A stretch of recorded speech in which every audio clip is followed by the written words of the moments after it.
زندگی میں رشتے دولت سے زیادہ اہم ہوتے ہیں، لیکن میرے والد نے اپنے جوان بیٹے کو کھو کر یہ جانا کہ اپنی انا کے چکر میں اپنا خاندان تباہ کر لیا اور ہاتھ بھی کچھ نہ آیا۔ کہتے ہیں خاندانی ہونے کی یہ نشانی ہے کہ آدمی کو اس کے پرانے ملازم بھی چھوڑ کر نہیں جاتے۔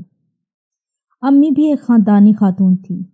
وہ نوکروں کو پیار سے رکھتی تھی، ان کو اپنے بچوں سے پہلے کھانا دیتی۔ یہی وجہ تھی کہ ان کے پاس پرانے نوکر ابھی بھی جڑے ہوئے تھے۔ ہم بچوں پر امی کی تربیت کا بہت اثر تھا۔ ہم 4 بہن بھائی تھے، سبھی سلجھو، امن پسند اور باادب تھے۔ ہماری ماں نے یہ سکھایا تھا کہ کبھی غریبوں کو اپنے سے کمتر مت سمجھنا اور نہ ہی غریب رشتہ داروں کو حقارت کی نظر سے دیکھنا۔ لیکن والد صاحب امی سے بہت مختلف سوچ رکھتے تھے۔ وہ ایک اعلیٰ آفیسر تھے، ہمارے ایک ہی چچا تھے۔ بدقسمتی سے وہ تعلیم حاصل نہ کر سکے، اس لیے کریانے کی دکان کھول کر روزی روٹی ہر حال میں کرنا ہی ہوتی ہے۔ یوں ہمارے اور ان کے درمیان طبقاتی فرق پیدا ہو گیا۔ چچا جان کی دکان گرچہ ٹھیک ٹھاک چلتی تھی، ان کے گھر کا گزارا بخوبی ہو جاتا، لیکن میرے ابو آفیسری ملنے کی وجہ سے اسٹیٹس کو بہت اہمیت دینے لگے اور اپنے سگے بھائی سے دوری اختیار کر لی۔ لیکن میری والدہ کو ابو کی یہ بات پسند نہ آئی۔ آفیسر کے بچوں میں اگر غرور ہوتا ہے تو والدین اس کی وجہ ہوتی ہیں۔ میری ماں سیدھی سادی عبادت گزار خاتون تھی۔ وہ انسان کو انسان ہی سمجھتی تھی۔ یہی وجہ تھی کہ انہوں نے ہمیں اچھی تعلیم دی اور اپنے غریب رشتہ داروں سے قطع رحمی نہیں سکھائی۔ ہم چچا کے گھر آتے جاتے اور ان کے بچوں سے پیار و محبت سے ملتے۔ چچا اپنے آبائی مقام میں مقیم تھے جو 5 مرلے کا تھا اور پرانے طرز کا بنا ہوا تھا، جبکہ والد صاحب کو سرکاری بنگلہ ملا ہوا تھا جو کئی ایکڑ رقبے پر پھیلا ہوا تھا۔ ہمارے پاس گاڑیاں تھیں، نوکر بھی تھے، لیکن والدہ صاحبہ کی تربیت کی وجہ سے ہم میں غرور نام کی کوئی چیز نہ تھی۔ میرے سب سے بڑے بھائی محسن ہم سب سے زیادہ خوبصورت، ذہین و فطین تھے، مگر صاف کو نڈر اور منہ پھٹ تھے۔ تبھی ان کی اکثر لوگوں سے نہیں بنتی تھی۔ جہاں بیٹھے ہوتے سب سے الگ تھلگ نظر آتے۔ پڑھائی میں وہ تیز تھے، کلاس میں اول آتے تھے۔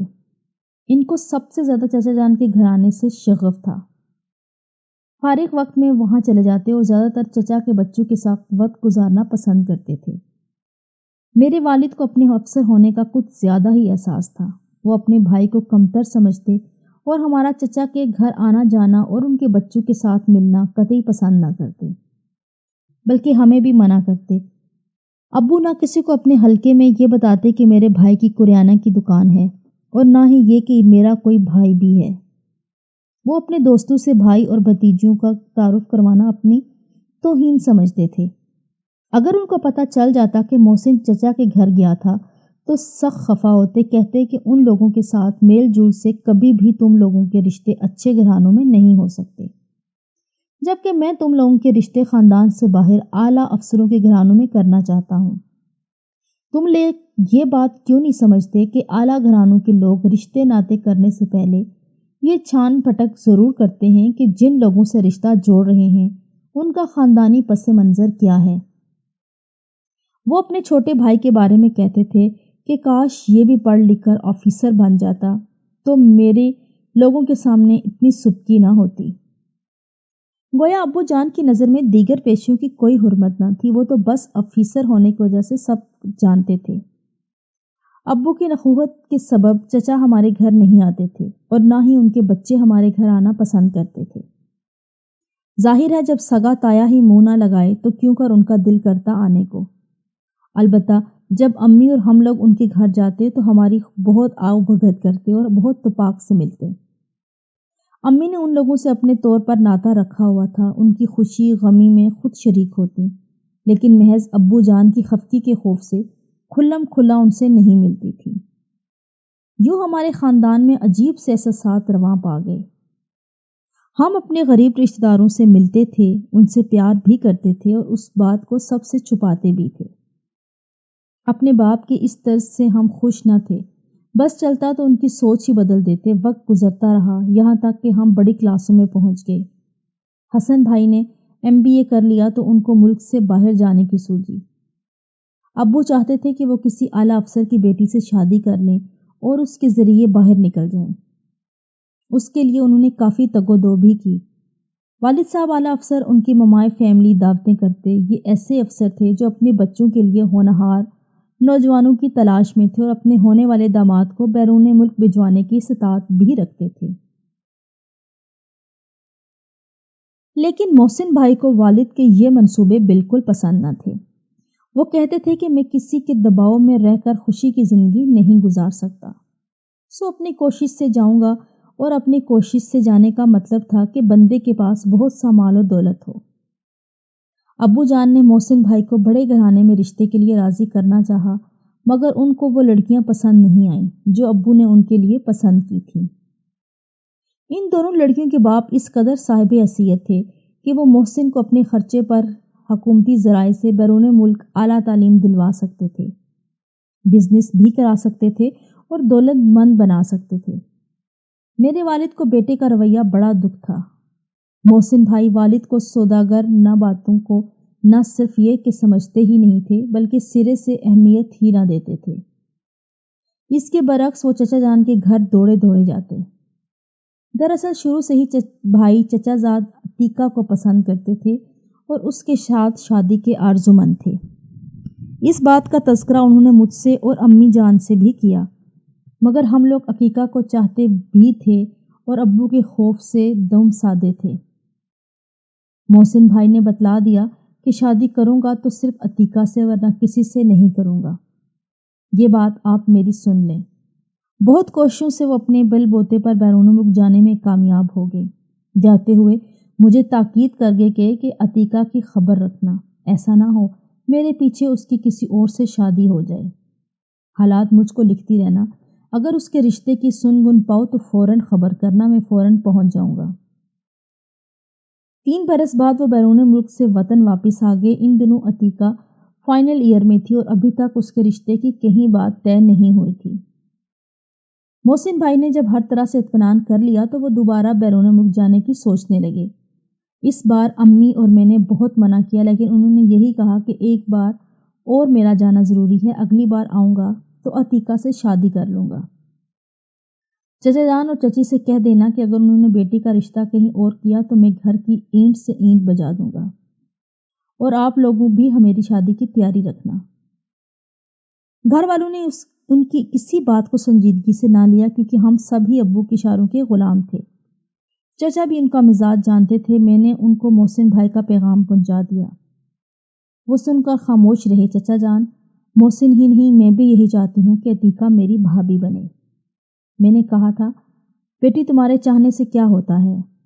اصل بات تو تمہارے ابو کی ہے، اور تمہارے ابو بڑے افسر آدمی ہیں۔ رہی محسن کے چاہنے کی بات تو یہ وقتی جوش ہے، اس عمر میں سبھی نوجوان ایسا سوچتے ہیں۔ تم اپنے والد کو کہو اگر وہ عتیقہ کو بہو بنانا چاہتے ہیں تو مجھ سے بات کریں، مجھے کوئی اعتراض نہ ہوگا۔ ابو سے کلام کرنے کی مجھ میں جرأت نہ تھی۔ میں نے امی کو راضی کیا کہ ابو سے آپ بات کریں۔ تب ہم دونوں نے مل کر ان سے بات کی، لیکن انہوں نے کوئی توجہ نہ دی۔ محسن بھائی کینیڈا میں تھے، انہوں نے مجھ سے رابطہ رکھا ہوا تھا، وہ مجھ سے عتیقہ کے بارے میں پوچھتے رہتے تھے۔ بے شک محسن بھائی نے عتیقہ سے بھی زبانی اظہار محبت نہ کیا تھا، لیکن دونوں کے دلوں میں ایک دوسرے کے لیے زبردست چاہت تھی۔ محسن بھائی کو گئے 3 برس بیت گئے۔ ابو امی ان کے لیے بہت اداس تھے۔ والد نے رابطہ کیا کہ بیٹا اب آ جاؤ تاکہ ہم تمہاری شادی کر دیں۔ تمہاری ماں تمہاری شادی کی خوشی دیکھنے کی آرزومند ہے۔ بالآخر اس نے ابو کو کہہ دیا کہ میں تب واپس آؤں گا جب آپ میری عتیقہ سے شادی کریں گے۔ والد نے جواب دیا، تم آؤ تو صحیح، اس مسئلے پر بھی بات کر لیں گے۔ جب وہ لوٹا تو انہوں نے پھر سے پہلے والا طرز اپنا لیا، اعلیٰ خاندان کی خوبصورت لڑکیاں دکھائیں، لیکن بھائی کا ایک ہی جواب تھا کہ چچا کا خاندان میں کیا برائی ہے؟ آخر تو وہ ہمارا اپنا خاندان ہے، دولت کے فرق سے ذات اور رشتے تو نہیں بدل جاتے۔ ایک روز میں چچا کے گھر گئی تو پتا چلا کہ عتیقہ کی تو منگنی ہو گئی ہے۔ میں نے محسن بھائی کو یہ خبر پہنچائی کہ پردیس میں پریشان ہوں گے۔ تقریباً 1 ماہ بعد شادی تھی۔ عتیقہ کی شادی سے 1 ہفتہ قبل محسن بھائی کا فون آ گیا۔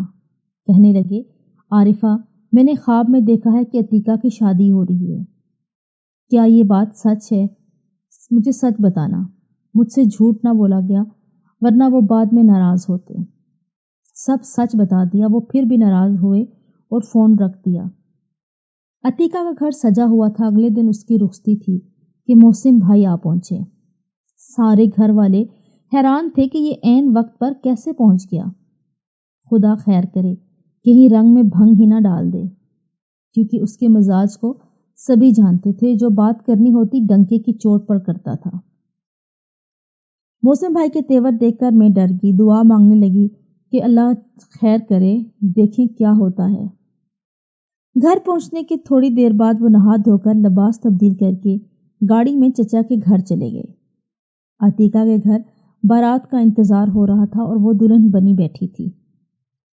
چچا جان محسن کو دیکھ کر گھبرا گئے، لیکن وہ اس وقت بالکل نارمل لگ رہا تھا، نہ اس نے گھبراہٹ ظاہر کی۔ اس نے چچا کی گلی میں گاڑی پارک کر دی اور فل آواز میں ٹیپ چلا دی۔ چچا جان نے ابو کو فون کیا، تبھی امی دوڑی ہوئی گئیں اور کسی طرح بیٹے کو سمجھا کر گھر لے آئیں، یہ کہہ کر کہ تمہارے والد سے بات کرتی ہوں، ابھی تو عتیقہ کا نکاح باقی ہے، تم خاطر جمع رکھو، میں کچھ نہ کچھ کرتی ہوں۔ ابو بظاہر نکاح رکوانے گئے تھے، انہوں نے وہاں کچھ نہ کیا، الٹا گواہ بن کر آ گئے۔ تھوڑی دیر محسن نے انتظار کیا کہ ابو اچھی خبر لاتے ہیں۔ جب کچھ خبر نہ آئی تو وہ پھر اٹھ کر چچا کے گھر چل دیے۔ وہاں تو رخصتی تیار تھی، دولہا دلہن اسٹیج پر بیٹھے تھے۔ محسن بھائی اسٹیج پر چڑھ گئے، جتنی رقم جیب میں تھی سب دولہا کو بطور سلامی دے دی اور بولے کہ کاش کچھ اور ہوتا تو وہ بھی دے دیتا۔ پھر انہوں نے گاڑی کی چابی بھی اس کو دے دی اور عتیقہ سے کہنے لگے کہ میں نے آج تک اپنی چاہت کا اظہار تم سے نہیں کیا تھا، بس بزرگوں کی منتیں کرتا رہا، لیکن آج بھری برادری کے سامنے کہتا ہوں کہ میں نے زندگی میں تمہارے سوا کسی کو نہیں چاہا، لہٰذا اب میں تم کو اس شخص کے ساتھ نہیں جانے دوں گا۔ اس کو طلاق دینی ہوگی اور تم کو میرا ہونا ہوگا۔ یہ کیا اول فول بک رہے ہو؟ شاید پھر نشہ کر لیا ہے۔ چچا اور قریبی رشتہ داروں نے محسن بھائی کو قابو کیا اور پھر حالات کی نزاکت کو دیکھتے ہوئے سب یک زبان ہو کر کہنے لگے، یہ ہمارا کزن نشہ کرتا ہے، اسی لیے اس کی دماغی حالت ٹھیک نہیں ہے، اس کا ذہنی توازن بھی خراب ہے، عقل زائل ہو گئی ہے، یہ نیم پاگل ہے اور اس کو ابھی اسپتال لے جاتے ہیں، یہ مینٹل ہاسپٹل سر بھاگ کر آیا ہے۔ یہ ہر دفعہ جہاں بھی عزیزوں کے ہاں شادی ہو رہی ہوتی ہے ایسے ہی اول فول بکنے لگتا ہے۔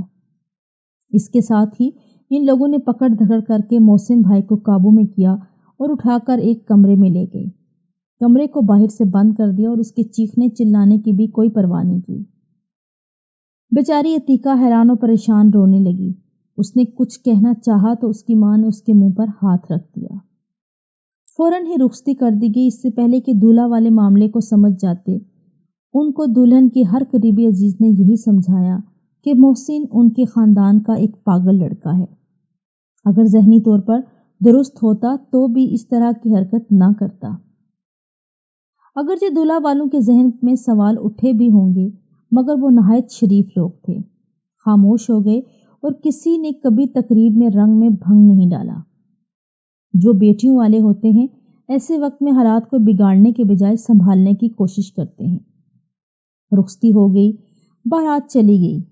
چچی نے کمرے کا دروازہ کھولا، محسن بھائی ان کے گھر سے بغیر کچھ کہے نکل گئے۔ دولہا دلہن گاڑی میں اور بارات بس میں گئی تھی۔ ابھی بارات جی ٹی روڈ تک پہنچی تھی کہ سڑک پر محسن بھائی پہنچ گئے۔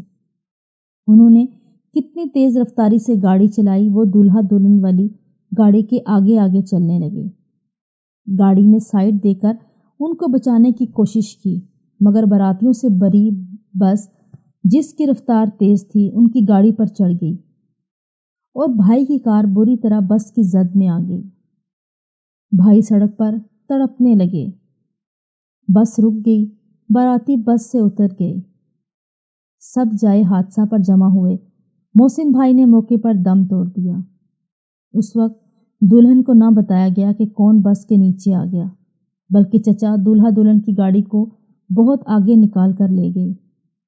جب مرنے والا جان ہار گیا تو کسی نے دلہن سے کیا حساب لینا تھا؟ اس بیچاری کا تو کوئی قصور بھی نہ تھا۔ بہرحال جیسی بھی زندگی میں لی عتیقہ نے گزار دی، مگر میرا پیارا بھائی اب اس دنیا میں نہیں۔ جنہوں نے عشق نے ان کی جان لے لی۔ کاش میرا بھائی ہوش سے کام لیتا اور ایسا انتہائی قدم نہ اٹھاتا۔ ماں باپ بچوں کی مرضی کو اہمیت دیں تو ایسے بہت سے واقعات رک سکتے ہیں، لیکن بڑوں کی ہٹ درمی نقصان کی کوئی بھرپائی نہیں کر سکتی۔